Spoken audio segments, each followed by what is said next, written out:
तो फाइनली आप लोगों के बीच जिस गाने का आप लोग वेट कर रहे थे, लीजिए एक और गाने का पोस्टर खेसारी लाल यादव का रिलीज कर दिया गया है, जो देसी अंदाज में आप लोगों को ये गाना सुनने को मिलने वाला है। गाने का बोल रखा गया है चूड़ी हरियर की। जी हाँ दोस्तों, गाने का बोल रखा गया है चूड़ी हरियर की। और ये जो गाना है जिसको लिखे हैं टुनटुन यादव, आपको इस गाने का काफ़ी वेट कर रहे थे, तो ये गाना का पोस्टर रिलीज कर दिया गया है। और ये गाना आप लोगों को 3 तारीख को रिलीज़ किया जाएगा।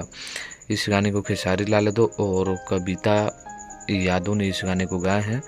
टुनटुन यादव लिखे हैं, आर्या शर्मा का म्यूजिक है। और ये गाना 3 तारीख को सुबह में 6:30 बजे अनंता म्यूजिक वर्ल्ड यूट्यूब चैनल है, वहाँ पर आप लोगों को देखने को मिलने वाला है।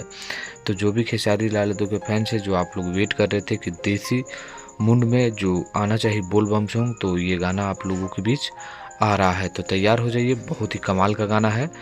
यानी 3 तारीख को कल ही आप लोगों के बीच ये गाना रिलीज कर दिया जाएगा। तो वीडियो को लाइक करिए, शेयर करिए, मिलते हैं नेक्स्ट वीडियो में। धन्यवाद दोस्तों।